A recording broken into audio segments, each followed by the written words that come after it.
E para falar sobre isso, sobre esse decreto de intervenção federal na segurança pública do Rio de Janeiro, eu recebo aqui no estúdio a professora Jaqueline Muniz, que é do Departamento de Segurança Pública da UF, a Universidade Federal Fluminense. Professora, bom dia para você. Bom dia a todos. Muito obrigado pela presença aqui na edição das 10 da manhã. Queria que a senhora analisasse, primeiramente, qual a expectativa dessa mudança do comando da segurança pública do Rio de Janeiro? Olha, a expectativa eu diria que não é otimista. É pior do que mudar 6 por meia dúzia, ok? Como ficou claro na fala do ministro. A pergunta que a gente tem que fazer é o seguinte: ninguém foi pego de surpresa com essa ambição de intervenção colocada no decreto. Primeiro que o Rio de Janeiro, desde 1992, com a ECO 92, vem experimentando formas diretas e indiretas de intervenção das Forças Armadas na segurança pública do Rio. Ok? Então, isso não é uma novidade. Segundo ponto que é importante chamar, para a gente usar uma imagem do Carnaval, é que a operação de GLO na Rocinha, no Salgueiro e antes disso na Maré, serviram como uma espécie de ensaio técnico em que ninguém mostrou quais foram os quesitos e as notas que retiraram.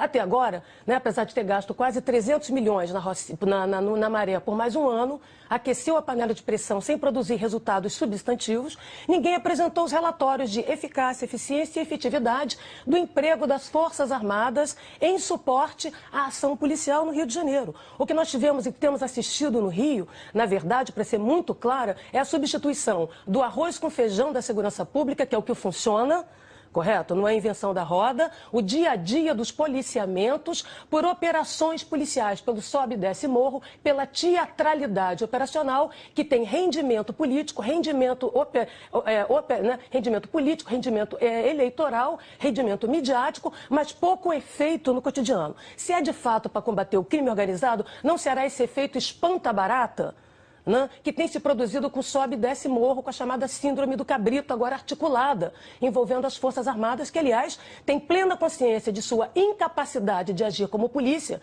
de tal maneira que demandaram um salvo-conduto, uma proteção através de um decreto que transfere seus erros, suas violações para a justiça militar. Tá? Agora tem uma mudança, inclusive, da forma de atuação das Forças Armadas, A senhora citou bem a ECO 92, que foi a primeira vez em que as Forças Armadas foram chamadas para participar de grandes eventos. Aí teve Jornada Mundial da Juventude, Copa do Mundo, Olimpíada, e a participação das Forças Armadas também nessas operações envolvendo as comunidades. Exatamente. Mas até então, a segurança pública e a orientação, o comando partia da cúpula do governo do Rio de Janeiro. A gente viu aí nos últimos meses que teve muito atrito entre o governo federal, o governo do Estado, inclusive naquela reunião entre Jungmann e o Pezão, os dois disseram que foram arrumar a viola, tiveram uma DR. A senhora acredita que agora, como o jogo vai mudar? Não tem como mudar. Isso é um ilusionismo e é preciso ser claro com a população. A primeira coisa é tem alguém enganando alguém. Ou o governador passou a perna nas polícias, ou as polícias fizeram um bypass no governador. Por uma questão muito simples que a população precisa saber. Há 15 dias atrás, a Polícia Militar faz um seminário com o apoio do Viva Rio dentro da Firjan, de planejamento estratégico dessa polícia do futuro, a polícia de 2018. Ok? Estavam presentes o secretário de Segurança, o ministro Jungmann, da Defesa, todos estavam lá e desenharam um plano, uma proposta, ouvindo os setores da sociedade para entregar ao governador. 15 dias depois, todo mundo é pego de surpresa. A intervenção federal no Rio de Janeiro não é um efeito especial de escola de samba que ninguém sabe e fica sabendo no sambódromo da insegurança pública do Rio. Ok? Então, o que é isso? Quem passou a perna em quem? De um lado, é o governador que entregou o Rio de Janeiro de porteira fechada, porque quem abre mão da segurança abre mão da governabilidade, da capacidade de governo. Não é falando alto, gritando forte, que vai fazer as polícias funcionarem. Se tinha ingovernabilidade na segurança, não é o Exército falando alto de bigode que vai conseguir produzir, porque afinal, nem as forças, as espadas no Brasil, das Forças Armadas, mas da Polícia Federal, a guarda da esquina, não tem dispositivos de controle interno, de controle externo e de governabilidade. Fazê-las funcionar é um gesto de boa vontade e de camaradagem entre pares. É um pedido de, por favor, trabalhe ali na esquina. Esse é o primeiro ponto. Segundo importante que a população do Rio tem que saber. né? O Ministério Público tem um termo de ajustamento de conduta que já está há 2 anos cobrando do governo do Estado um plano de segurança, um conjunto de ações estruturais e sistêmicas para reduzir a matança de policiais e a matança de civis, mudanças na estrutura da segurança pública do Rio de Janeiro, a qual os prazos estão vencendo e o governador e ninguém apresentou. Por sua vez, a Defensoria Pública do Rio de Janeiro tem uma ação civil de redução de perdas e danos exatamente para evitar também a matança com propostas substantivas de mudança continuada, para que a gente não caia nessa fórmula fácil de achar que a espada sozinha resolve, porque ela vai cortar para todos os lados, inclusive a cabeça dos governantes e daqueles que hoje sentam na cadeira. Okay? Então tem uma situação crítica aí. A quem está se enganando e por quê? A gente continua repercutindo a intervenção federal na segurança do Rio de Janeiro com a professora Jaqueline Muniz, do Departamento de Segurança Pública da UF, a Universidade Federal Fluminense. Professora, vamos dar uma olhadinha no andar da carruagem aqui no Rio de Janeiro. Na semana passada, depois de 8 meses de muita costura, de muita promessa, de muita negociação, de reunião, vai e vem, anunciaram o tal Plano Integrado de Segurança Pública, isso, depois de uma reunião ali apressada entre o governador, o secretário de Segurança Pública, Roberto Sá, a chefia da PM, da Polícia Civil. No final das contas, esse novo plano, que era tido aí como a salvação da segurança pública do Rio de Janeiro, não durou nem uma semana. Né? Assim, o governador não esperou nem esse plano realmente ser efetivado e... Vamos lembrar que o plano foi bastante criticado por ser vamos dizer aí, um museu de grandes novidades, né? Reciclar isso, anúncios, dizer que ia colocar mais efetivo, enfim. Esse plano não durou uma semana. O plano era o mais do mesmo. Então eu volto a dizer o que tinha dito antes. Vocês não acham estranho, né, que exatamente no momento em que o Ministério Público, já há mais de um ano, desenhou um termo de ajustamento de conduta que envolve um conjunto de ações estruturais de mudança dentro das polícias, né, para fora, a mesma coisa a Defensoria Pública, que o governo do Estado tinha que entregar a partir das audiências públicas, está devendo, aliás, já passou do prazo, né? Que tenha sido feita uma reunião com ONG, com PM, com o empresariado, né? Para desenhar esse plano de ações, que, aliás, é simplório, é medíocre, é mais do mesmo, e que, de repente, todo mundo é pego de surpresa, dá a impressão de que o comando militar chegou no Rio de Janeiro para passar o carnaval, gostou da cidade e resolveu governar. Não é assim.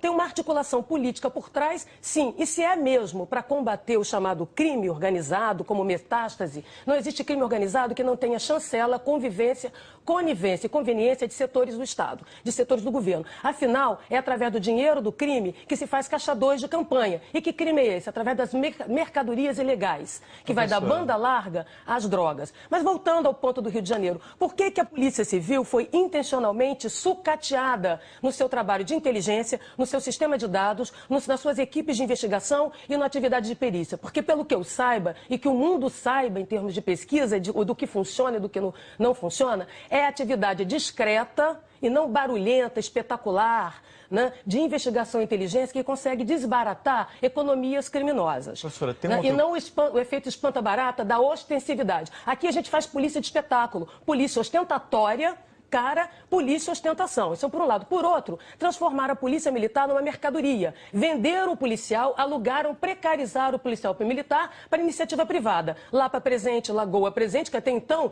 todo mundo acha lindo. E por que achava lindo? Porque ninguém presta contas. É igual o decreto do Temer. Pode tudo, mas eu não dou satisfação a ninguém. Mas e aí, vai atuar como polícia? Eu não, eu tenho medinha. Eu só quero mandar. Né? O sucesso é meu, o fracasso é de quem está lá na ponta, do PM da esquina e do policial. Então, só para fechar, é mesmo para combater o crime organizado? Eu queria saber, e aí eu vou citar alguns pesquisadores, por exemplo, a Camila Dias tem insistido, como muitos outros pesquisadores, né, da unidade de comando do PCC. Quem tem um governo criminoso, unidade de comando em todo o país, se chama PCC. Alguma coisa está sendo feita em São Paulo, já que é um governo criminoso com unidade de comando? Porque no Rio de Janeiro são franquias ocupacionais, mais fáceis de combater, uma vez que elas não têm unidade e disputam territórios. Será que é isso ou não? Ou será que é um outro tipo de arranjo político que salva o governador de alguma coisa que a gente não sabe o que é e ele entrega os seus votos, entrega o governo, né, para as pessoas brincarem de governo militar?